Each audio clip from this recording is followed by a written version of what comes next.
पुराने जमाने की बात है। सुखनगर गांव में गौरी अपने 2 बेटों विक्रम और वीरू के साथ रहती थी। गौरी अक्सर बीमार रहती थी और एक दिन बीमारी की वजह से वह चल बसी।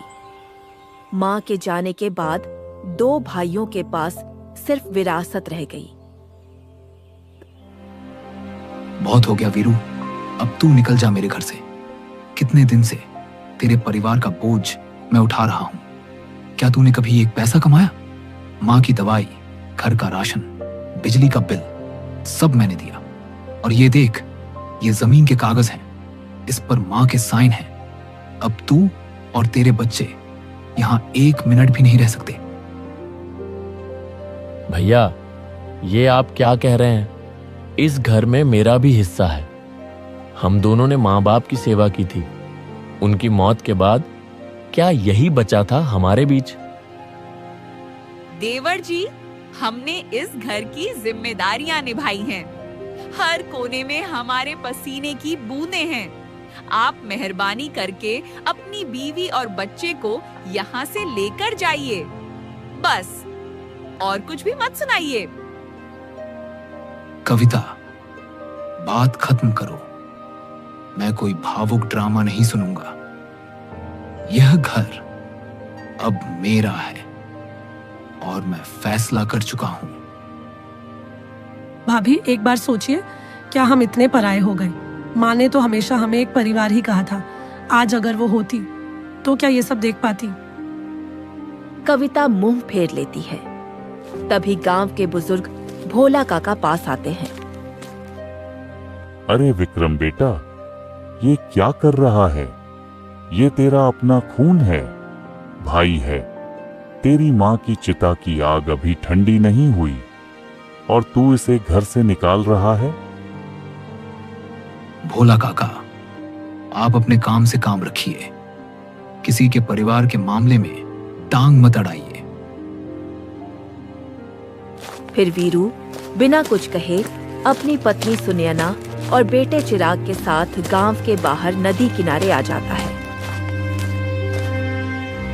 सुनो, क्यों ना हम यहीं किसी कोने में एक छोटा सा घर बना लें। जैसी जिंदगी है वैसा ही घर भी ठीक रहेगा। क्या कहते हो आप? ठीक कहती हो सुनैना। अब हमें किसी से कुछ नहीं मांगना। चलो, एक बांस की छांव में ही सही हम अपना घर खुद बनाएंगे। लेकिन सुनो, झोपड़ी पूरी करने के लिए लकड़ी चाहिए और लकड़ी काटने के लिए कुल्हाड़ी। हमारे पास तो वो भी नहीं है। तो क्या करे वीरू? रात भर ऐसे ही बैठे रहेंगे क्या? नहीं, मैं गांव जाकर कोशिश करता हूँ। शायद कोई कुल्हाड़ी दे दे और बच्चों के लिए 2 रोटियां भी। पापा, बहुत भूख लगी है। थोड़ी देर और बेटा, पापा जरूर कुछ लेकर लौटेगा। तुम्हारा पेट भी भरेगा और हमारा घर भी बनेगा।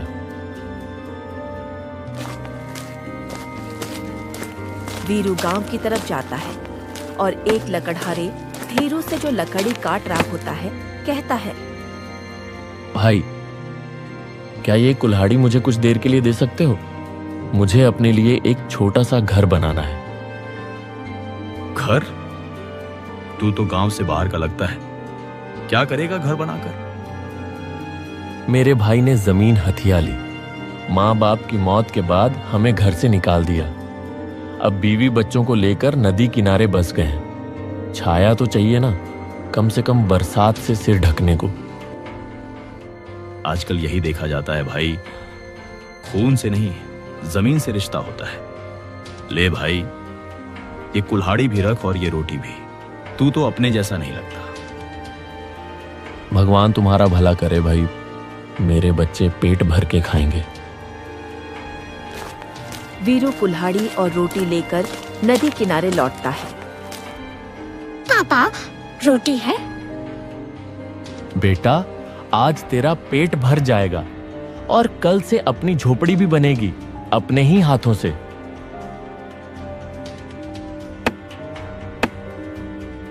कुछ दिनों बाद वीरू उसी कुल्हाड़ी से लकड़ी काटता है और अपने लिए एक अच्छी सी झोपड़ी बना लेता है।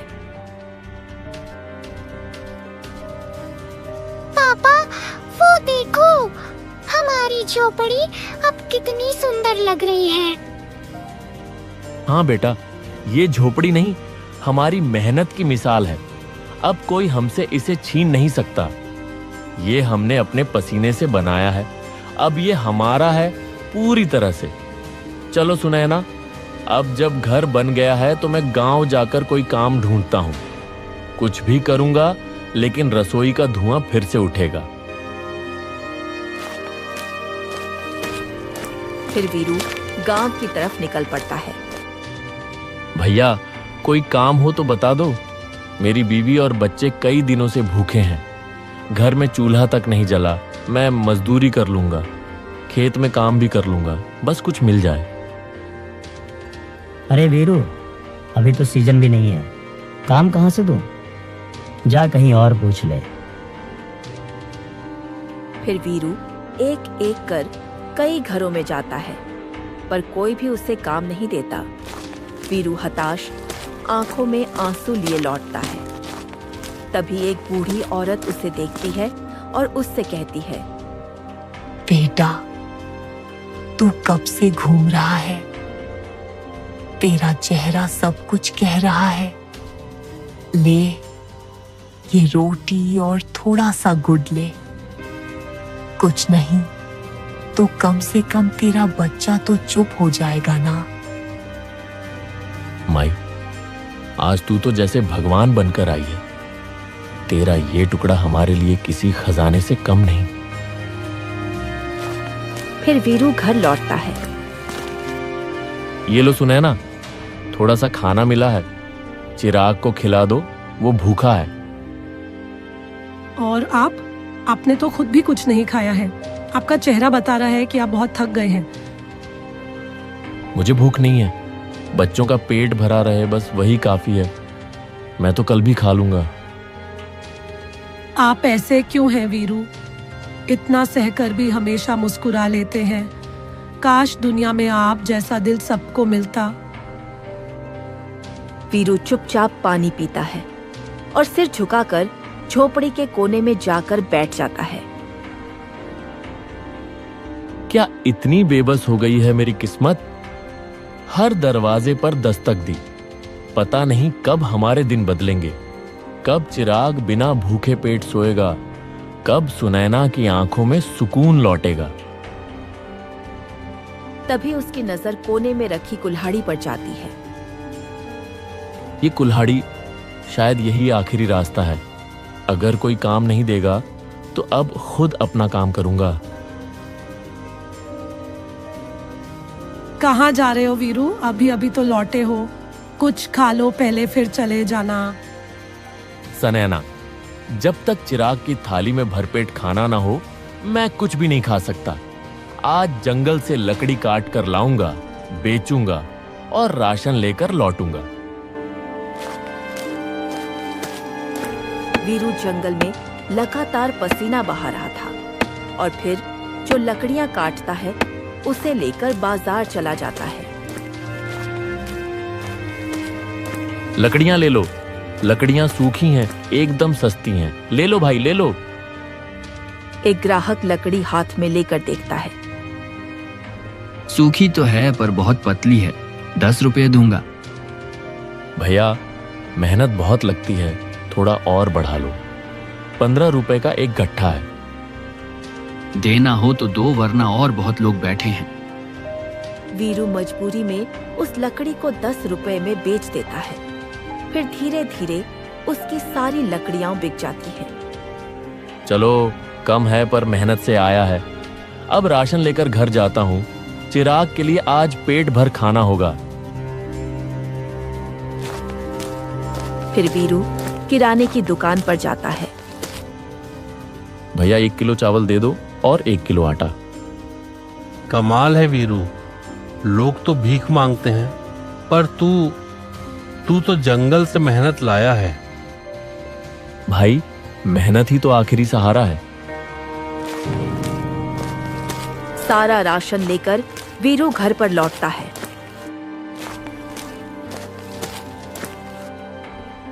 क्या हुआ वीरू? आज सारी लकड़ियां बिक गई आपकी?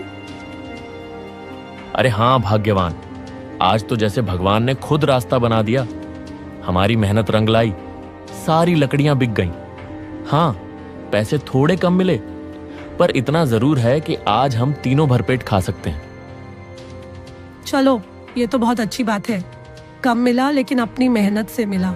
चिराग भी कितना खुश होगा। आइए आप बैठिए, मैं आप दोनों के लिए खाना बना कर लाती हूँ। बैठिए। ठीक है सुनैना, आज जो थकान है ना, वो भी सुकून जैसी लग रही है। सुनैना मुस्कुराते हुए अंदर जाती है। वीरू बाहर बैठा चिराग को देखकर हल्की सी मुस्कान देता है। कुछ ही देर में सुनैना थाली में खाना परोसकर बाहर लाती है। तभी झोपड़ी के सामने तपस्वी बाबा आकर खड़े हो जाते हैं। बेटा, 2 दिन से अन्न नहीं खाया। अगर कुछ अन्न हो तो प्रभु के नाम पर दे दो। वीरू और सुनैना एक दूसरे की ओर देखते हैं। स्वामी जी, हम खुद भी 2 दिन बाद खाने बैठे हैं, पर शायद इसी में भगवान की परीक्षा हो। सुनैना आधी रोटी और थोड़ा सा चावल लेकर बाहर आती है और उन्हें तपस्वी बाबा को दे देती है।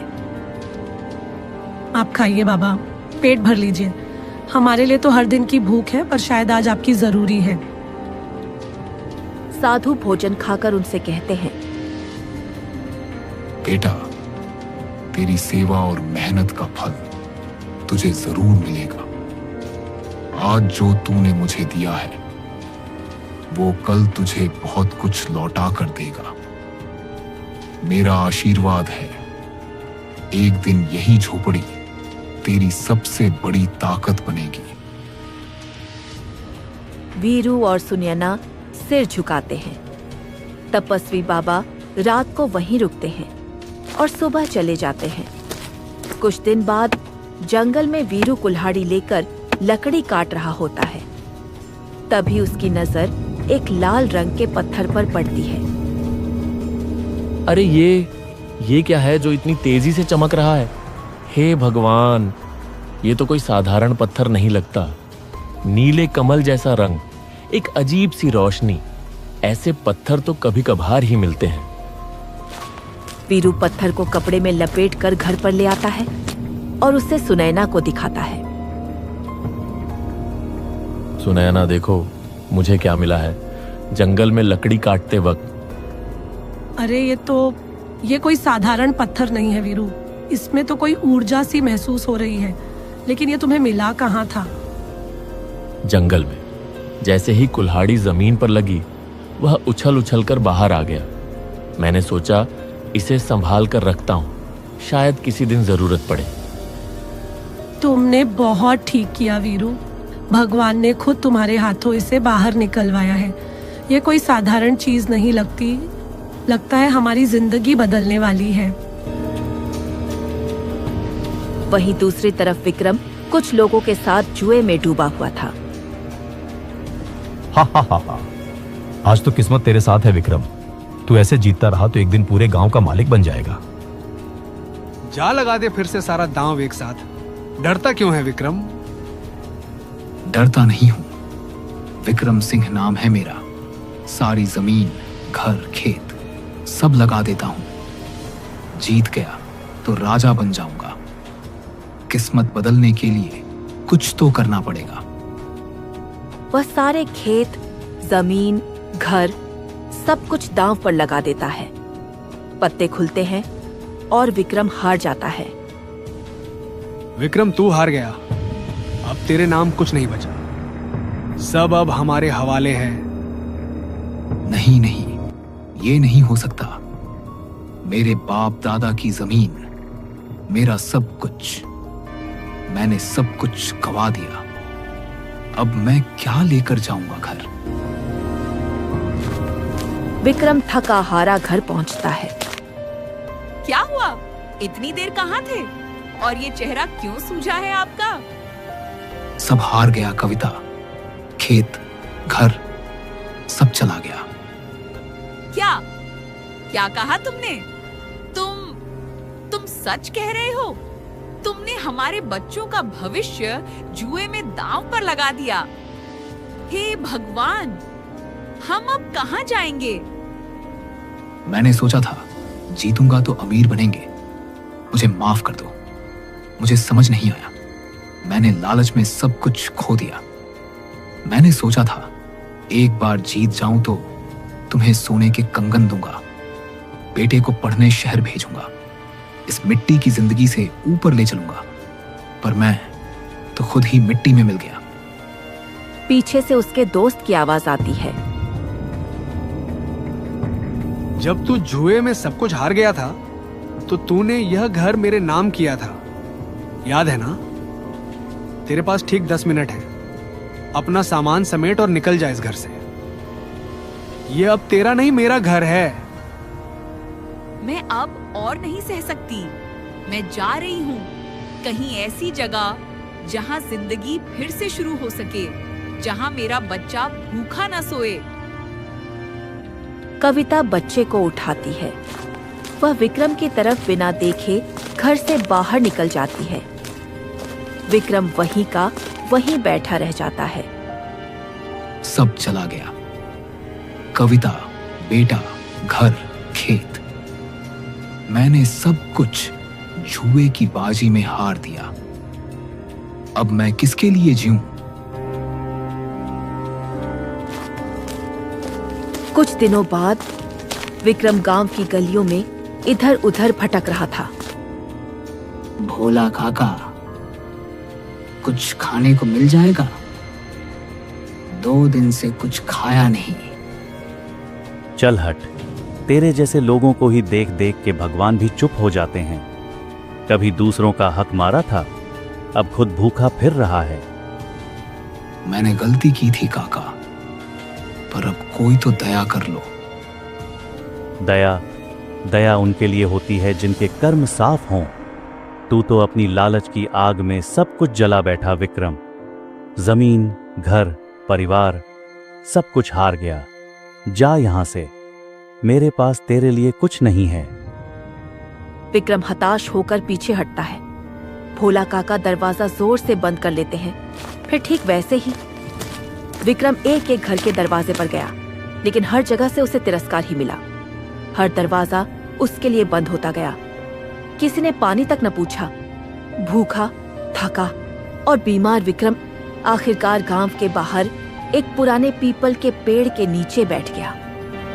अकेला, बिल्कुल अकेला।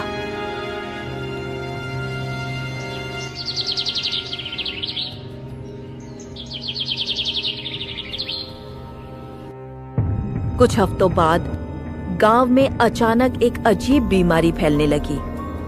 बच्चों को उल्टियां होने लगी, बूढ़ों को तेज बुखार चढ़ गया और जवान लोग धीरे धीरे कमजोर होकर गिरने लगे। गांव में डर और अफरा तफरी का माहौल बन गया। यह तो हैजा है, बहुत तेजी से फैल रहा है। मैंने अपनी जिंदगी में ऐसा जहर कभी नहीं देखा। हमारे बच्चे मर रहे हैं जी, कुछ करो। विद्याचार्य जी, कुछ तो करो। अब कुछ नहीं हो सकता। यह बीमारी अब पूरे गांव को निगल लेगी। यह हम सबके कर्मों का फल है। फिर एक दिन वीरू अपनी माँ की अर्थी पर फूल चढ़ाने गांव आता है। गांव की हालत देखकर वह स्तब्ध रह जाता है। चारों तरफ चीख पुकार मची होती है। बचे खुचे लोग जमीन पर पड़े कराह रहे होते हैं। लाशें भी कहीं कहीं दिखाई देती हैं। वह घबराते हुए विद्याचार्य जी के पास पहुंचता है। वैद्याचार्य जी, ये क्या हो रहा है गांव में? सब इतने बीमार क्यों हो गए? वीरू बेटा, तू भी भाग जा। यह गांव पहले जैसा नहीं रहा। यहाँ की हवा में जहर घुल चुका है, हैजा फैल चुका है, सब कुछ खत्म हो रहा है। नहीं, मैं नहीं भागूंगा। यह मेरा गांव है, मेरी मिट्टी है। कोई ना कोई उपाय जरूर होगा। बताइए ना वैद्याचार्य जी, कोई तो इलाज होगा। एक तरीका है वीरू, बहुत पुरानी जड़ी बूटी है, नीलकमली कहते हैं उसे। अगर उसे एक विशेष नीले पत्थर पर घिसा जाए तो उस दवा से सबसे खतरनाक रोग भी मिट जाते हैं। मैंने वो बूटी तो सहेज कर रखी है, लेकिन वो नीला पत्थर मेरे पास नहीं है। नीला पत्थर? वैद्याचार्य जी, एक नीले रंग का पत्थर मेरे पास है। मैं जब जंगल में लकड़ियां काट रहा था तब मुझे वो पत्थर मिला था। मैंने तो बस यूं ही रख दिया था, शायद वही हो। आप रुकिए, मैं अभी लाता हूं। वीरू दौड़ता है और अपने घर की तरफ जाता है। वीरू, क्या हुआ? सब ठीक तो है ना? वो नीला पत्थर कहाँ है जो मैंने तुम्हें रखने को कहा था? हाँ, वो मैंने अच्छे से संभाल कर रखा था। ये लो। भगवान का शुक्र है, यही पत्थर है। वीरू वापस वैद्याचार्य जी के पास जाता है। विद्याचार्य जी, ये देखिए, यही वो पत्थर है ना? हे प्रभु, यही है, बिल्कुल यही पत्थर चाहिए था। अब सब ठीक हो जाएगा। वीरू और वैद्याचार्य जी पत्थर और जड़ी बूटी को मिलाकर दवा बना लेते हैं। यह बूटी, ये पत्थर अब साथ मिलकर चमत्कार करेंगे बेटा। बस कुछ देर में दवा तैयार हो जाएगी। भाइयों और बहनों, यह दवा है हमारी आखिरी उम्मीद। हर एक को एक एक चम्मच पीनी है। डरिए मत, अब सब ठीक हो जाएगा। फिर सभी गांव वाले एक एक चम्मच करके दवाई पी लेते हैं और कुछ ही घंटों में सभी ठीक होने लगते हैं। बेटा वीरू, तू तो भगवान बन गया इस गांव का। तूने सबको नई सांसें दी। सब तो ठीक हो गए, पर मेरा भैया वो अब तक कहीं नहीं दिखा। तभी भोला काका पास में आते हैं। बच्चा, तेरे जाने के बाद तेरे भाई ने सब कुछ हार दिया, जुए में सब गंवा दिया। तेरी भाभी उसे छोड़कर चली गई। अब वो गांव के बाहर उस नदी के पेड़ के नीचे बैठा रहता है, बीमार, अकेला बैठा होगा। वीरू यह बात सुनते ही दौड़ पड़ता है। भैया मैं आ गया। देखो भैया, वीरू आ गया। भैया, तू आ गया। मैंने तो सोचा था अब तुझे कभी नहीं देख पाऊंगा। कुछ नहीं होगा भैया, ये दवा लो, बस थोड़ा सा, सब ठीक हो जाएगा, देखना। वीरू विक्रम के मुंह में दवा रखता है और उसे पानी पिलाता है। कुछ ही क्षणों में विक्रम की सांसें थोड़ी सामान्य होने लगती हैं। माफ कर दे मुझे वीरू, मैंने तुझसे सब कुछ छीन लिया। तेरा हक, तेरा घर, मां की यादें। मैं लालच में अंधा हो गया था बेटा। भैया भूल जाओ सब कुछ। मां कहती थी, परिवार एक धागा होता है, टूट भी जाए तो जोड़ना हमारा फर्ज है।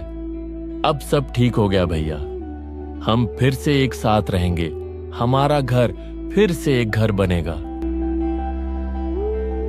वीरू बेटा, तूने ना सिर्फ बीमारी से सबको बचाया, बल्कि हमें भाईचारे की असली मिसाल भी दी। तूने अपने बड़े भाई विक्रम को नहीं छोड़ा। आज हम सभी की तरफ से गांव की एक जमीन तुम्हारे नाम की जाती है, एक छोटे से खेत के साथ, ताकि तुम दोनों भाई फिर से साथ मिलकर खेती करो और इस गांव को यूं ही रोशन करते रहो। पंचमुखी जी, गांव वालों, मैंने बहुत गलतियां की, पर आज जो आपने मुझे फिर से अपनाया है, उसका आड़ मैं जीवन भर नहीं चुका पाऊंगा। अब बस अपने छोटे भाई वीरू के साथ मिलकर पसीने से इस धरती को सींचूंगा और सच में इंसान बनकर दिखाऊंगा। भैया, अब हम कभी अलग नहीं होंगे। जो कुछ भी हुआ वो सब बीत गया। अब हम साथ मिलकर दो घर बनाएंगे, एक तुम्हारा, एक मेरा, लेकिन दिल हमेशा एक रहेगा, भाईचारे वाला।